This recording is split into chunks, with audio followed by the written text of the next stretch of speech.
Pour regarder New York Info, bonsoir. Merci de nous rejoindre pour un nouveau numéro de décryptage en Guinée-Bissau. Le président Umaro Sissoko Embalo entend rester en fonction jusqu'aux élections générales fixées au 23 novembre 2025. Une décision contestée par l'opposition qui estime que son mandat est déjà arrivé à terme. En moins de 3 mois du scrutin, le climat politique s'alourdit, marqué par le report des législatives et la suspension controversée de médias étrangers dans le pays. Mamadou Diouf, bonsoir et bienvenue.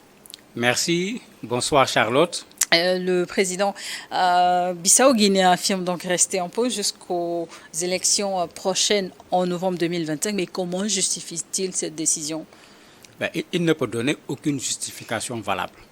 Il faut quand même arrêter de jouer avec la conscience des citoyens. Dans tous nos pays, le texte fondamental, c'est la Constitution. Si la Guinée-Bissau est une république, personne n'ose dire qu'on a été surpris par la fin du mandat du président de la République.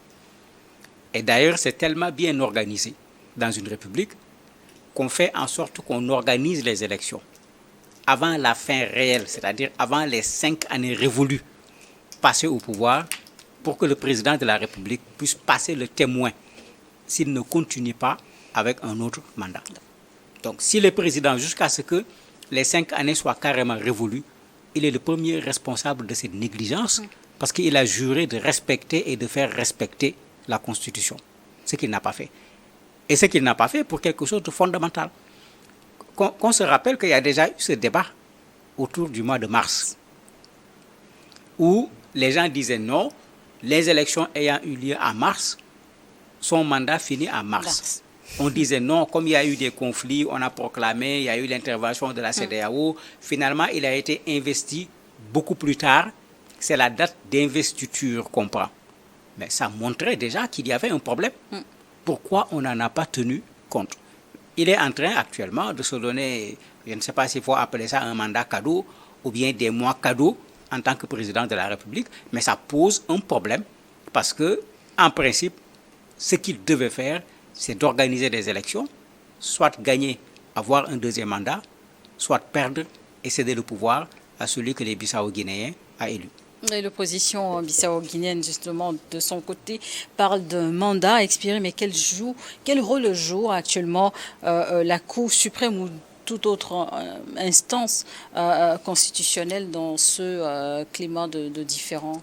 C'est elle qui avait résolu le problème en mars en sortant un avis. Espérons que la Cour suprême de la Guinée-Bissau va faire comme ce qu'on a vu le Conseil constitutionnel faire au niveau du Sénégal, ramener le président de la République à sa place. Parce qu'il faut qu'on soit clair, même quand on est président de la République, on ne peut pas modifier la Constitution comme on veut, on ne peut pas aller à l'encontre de la Constitution. Et c'est ça tout le sens de la séparation des pouvoirs entre l'exécutif et le pouvoir judiciaire. Quand Macky Sall a voulu le faire au Sénégal, mais c'est le pouvoir judiciaire qui lui a dit « tu es en train d'outrepasser tes pouvoirs ». Il faut que les élections soient organisées à date.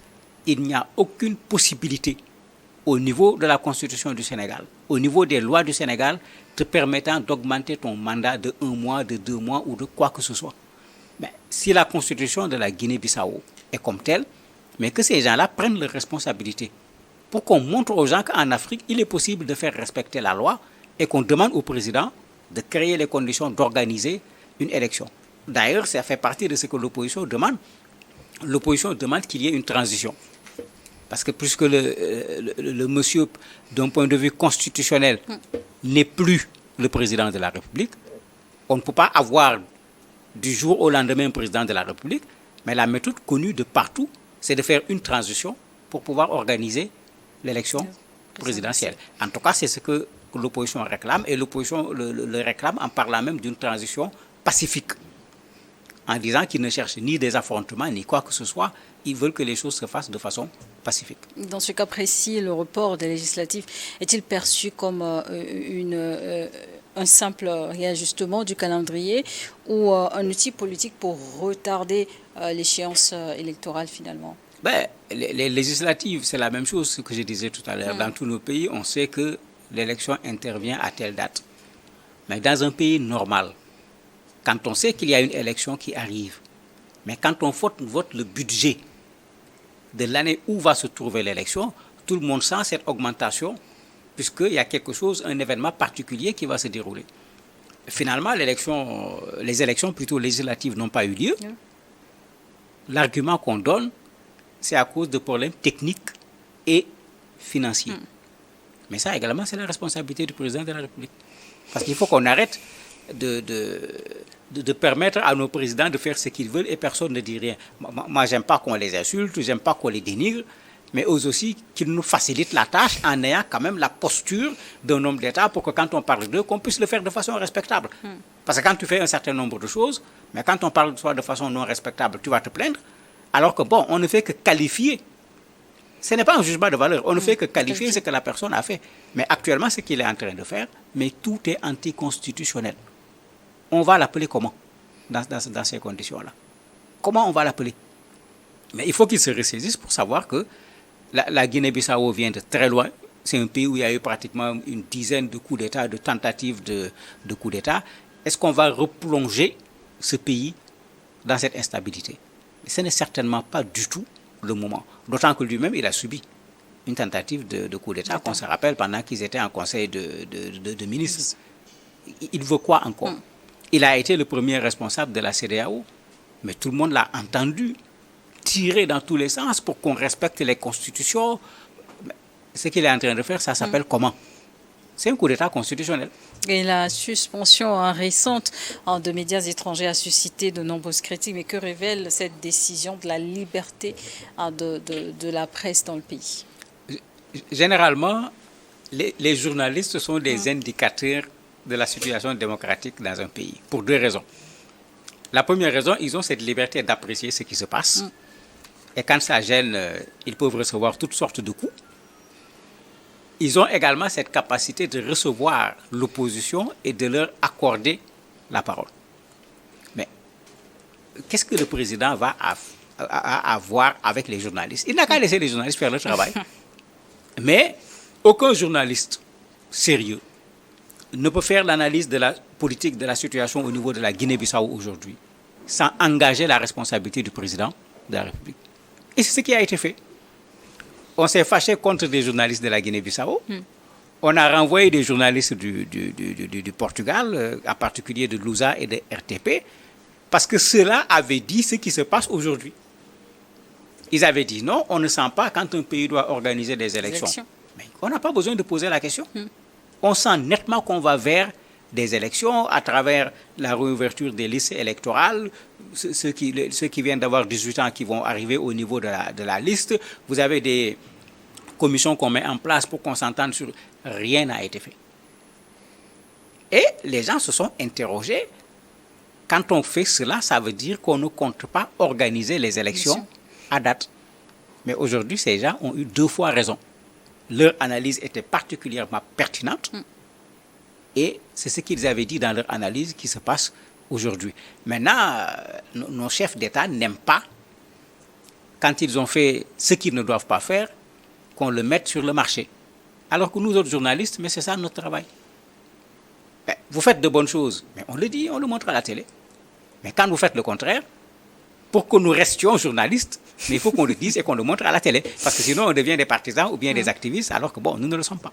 Et de vos analyses, qu'en pensez-vous? Assistons à un durcissement autoritaire du régime à l'approche des élections dans le pays? Mais ça ne servira à absolument rien. Parce que, qu'on se rappelle tout simplement comment la CEDEAO a réussi difficilement à sortir la Guinée-Bissau de la difficulté après la dernière élection présidentielle. Il ne faut pas qu'on l'oublie. Mais il a devant lui une opposition, et dans son opposition, vous en avez qui s'opposent de façon radicale. Et quand le pouvoir prend des positions radicales, il pousse l'opposition à prendre des positions radicales. Comme on le dit, on se plaint tout le temps dans nos pays, on ne respecte pas le civisme, on ne respecte pas ceci, on ne respecte pas cela. C'est vrai. Mais quand le je m'en foutisme vient d'en haut, quel discours tu peux tenir aux citoyens ordinaires pour lui parler de respecter le feu rouge, pour lui parler de respecter le bien public, pour lui parler de respecter les lois, alors qu'il voit à longueur de journée les premiers citoyens qui devaient être les premiers responsables violer la loi, ne pas respecter ces règles. Et c'est ce qui fait que souvent, vous allez voir, l'opposition va prendre la même posture en créant la première difficulté qu'on a vu déjà dans plusieurs pays. Un, on ne reconnaît plus le président de la République. Et vous allez voir, en parlant, on ne va plus dire le président Mbalo, on va dire tout simplement Mbalo, sans dire président. Deux, s'il convoque l'opposition, l'opposition dit qu'il n'a plus l'habileté pour pouvoir convoquer. Mais on va faire un blocage. Après, tout le monde connaît la dernière étape, c'est la rue. Manifester pour demander son départ. S'il y a répression, on rentre encore dans des difficultés. Mais qu'on ne me dise pas que le président de la Guinée-Bissau ne le sait pas. Il a été premier responsable de la CEDEAO. Il a dû gérer des crises. Toutes nos crises passent par cette voie-là. Il n'a qu'à savoir raison garder, accepter une transition parce que c'est sa faute s'il n'y a pas eu d'élection. Il ne peut pas accuser l'opposition. Il ne peut pas accuser les citoyens de la Guinée-Bissau. Même si l'argent n'est pas là, c'est sa faute.